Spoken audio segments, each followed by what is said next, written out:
Hello students, कैसे हैं आप सब।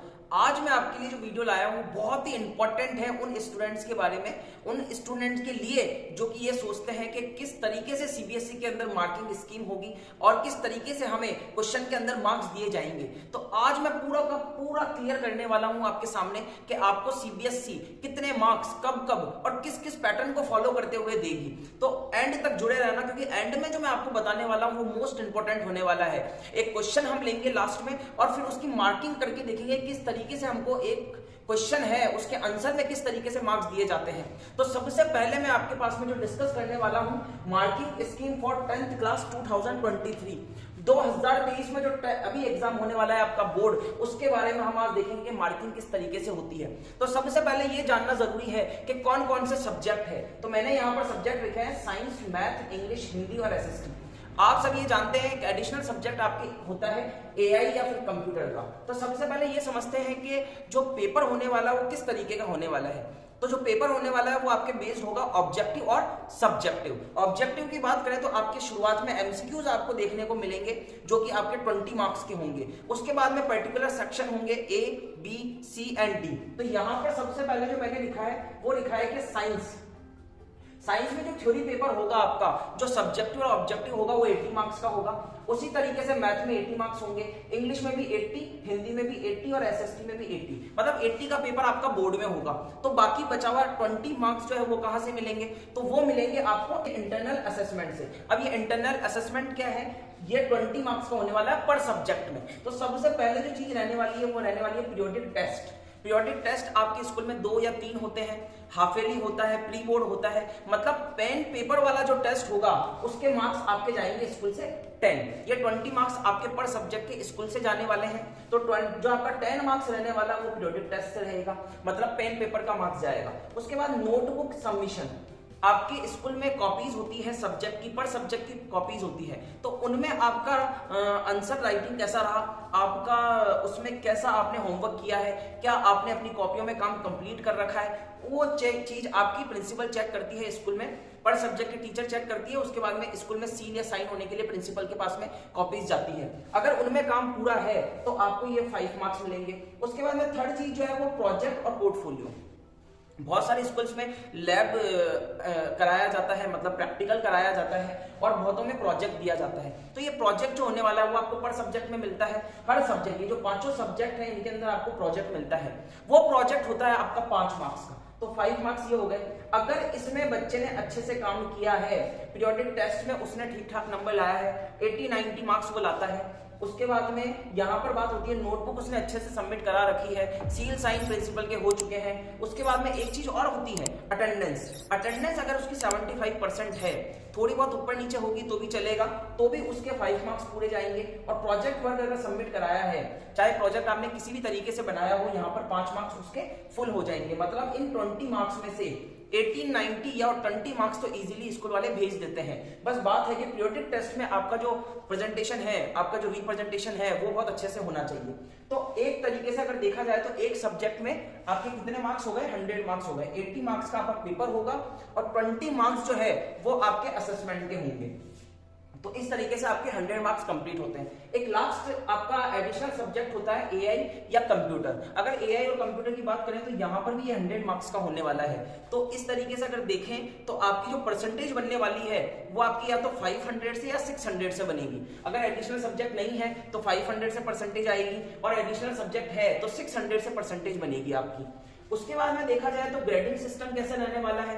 आपको मार्क्स तो मिलते ही हैं बोर्ड के अंदर, उसके बाद में ग्रेड भी मिलती है ए, बी, सी। तो ग्रेडिंग सिस्टम कैसे रहने वाला है? तो आप देखिए, अगर आपने सब्जेक्ट में इंटरनल असेसमेंट जो स्कूल से गए हैं, सब्जेक्ट जो आपका वहां पर सब्जेक्टिव और ऑब्जेक्टिव पेपर आपने दिया है, वहां पर अगर आपने 80 और 20 तो 100 मार्क्स होते हैं। 100 मार्क्स में अगर आप रेंज लाते हैं 91 से 100 के बीच में, 91 से अगर 100 के बीच में रहता है तो आपको कौन सी ग्रेड मिलेगी? A1 मिलेगी। उसके बाद अगर टोटल आपका रहता है सब्जेक्ट का 81 से 90 तो आपको A2 मिलेगी। इस तरीके से आपकी ग्रेड क्या होती है, डिसाइड होती है। यहाँ पर देखिए 71 से 80 के बीच में अगर बच्चा नंबर लाता है तो उसको B1 ग्रेड दिया जाता है। इसी तरीके से आगे आपके जैसे जैसे नंबर कम होते जाएंगे आपकी ग्रेड भी क्या होगी, गिरती जाएगी। फाइनल जो ग्रेड रहती है वो आपकी 0 से 20 मार्क्स अगर कोई बच्चा लाता है तो उसको E2 मिलती है, जो कि बहुत ही लोएस्ट है। इतने मार्क्स आना आपका पॉसिबल है नहीं, क्योंकि आपने बहुत अच्छे से पढ़ाई करी है, प्रिपरेशन की है, आप तैयार हैं अपने बोर्ड के एग्जाम देने के लिए। तो आपको ये मार्किंग स्कीम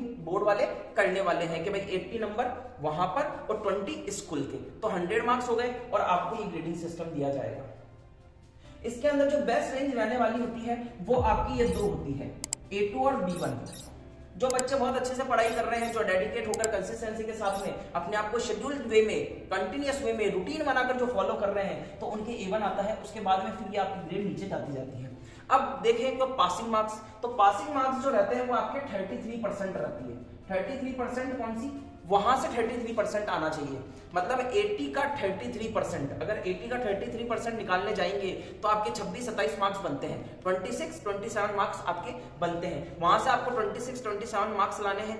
स्कूल से आपके 18, 19, 20 तक नंबर जा सकते हैं। तो इस तरीके से आपके 50 के अराउंड, 40-50 के अराउंड आपके जो नंबर होते हैं वो आ जाते हैं। बट बशर्ते ये है कि आपको सबसे पहले वहां पर 80 में से 33% लानी होगी, जो कि बहुत ही आसान है।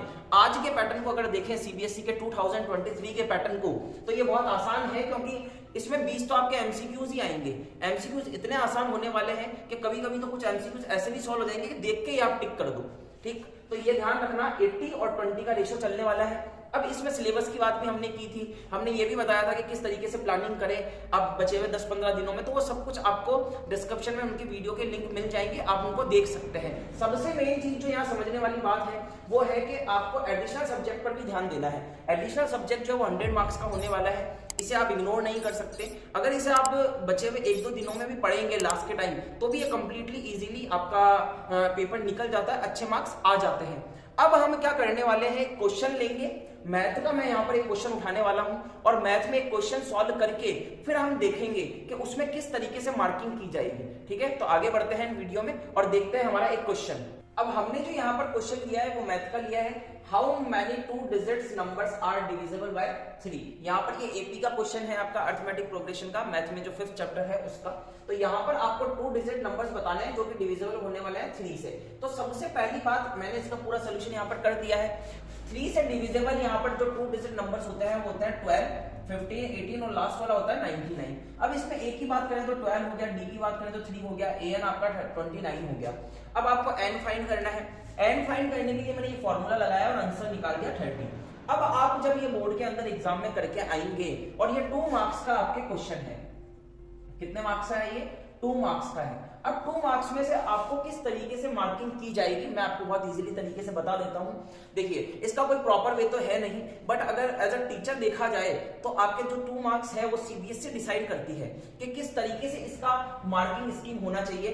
कोई बच्चे को अगर ये क्वेश्चन नहीं भी आता है और उसने ये फॉर्मूला भी लगाया तो भी वो मार्क्स ला सकता है। कोई क्वेश्चन नहीं आता और बिना सोल्यूशन करे, बिना परफेक्ट आंसर निकाले भी नंबर ला सकते हैं हम सीबीएसई के नए पैटर्न के हिसाब से। बहुत ही आसान रहने वाला है। जैसे कि मान लो ये पूरा क्वेश्चन मैंने यहाँ पर कंप्लीट कर दिया है। अब अगर आप इस चीज को लिखते हैं, ये जो गिवन वैल्यू रहेगी और जो आपका फॉर्मूला रहेगा, अगर आप उसको लिखते हैं तो आपको यहाँ पर इजीली हाफ मार्क्स मिल जाते हैं। या हाफ मार्क्स आपको मिल जाएंगे इतना साफ करने पर। एन का आपने फॉर्मूला लिखा है, जो डेटा था उसको आपने यहाँ पर रिप्रेजेंट किया है, तो इसका हाफ मार्क्स हो गया। जो हाफ मार्क्स होता है वो आपका होता है यहाँ पर आंसर का। अगर आपका आंसर निकला है तो हाफ मार्क्स मिलेगा आपको बिल्कुल प्रॉपर तरीके से। और जो बचा हुआ 1 नंबर रहने वाला है वो पूरा का पूरा आपको मिलेगा कि आपने किस तरीके से स्टेप्स लिखे हैं। बहुत सारे बच्चे होते हैं जो इतना ही अधूरा छोड़ के आ जाते हैं, बहुत बच्चे ऐसे होते हैं जो पूरा काम तो करते हैं, बिल्कुल स्टेप बाय स्टेप करते हैं, लेकिन फाइनल आंसर जो आ रहा होता है वो उनका गलत आ रहा होता है। तो उसके रिगार्डिंग अगर आपका गलत भी आ रहा है तो भी आपको 1/2 मार्क्स इजीली मिल सकते हैं। तो आपको क्या करना है, आंसर रिप्रेजेंट करते वक्त बहुत सारी चीजों का ध्यान रखना है। सबसे पहले तो अगर रिलेटेड आपका कोई डायग्राम है, कोई आपका फॉर्मूला है तो उसको लिखिए, गिवन डेटा को लिखिए, उसके बाद में सोल्यूशन पर जाइए। स्टेप बाय स्टेप आपको काम करना है, फाइनल आपका आंसर निकालना है।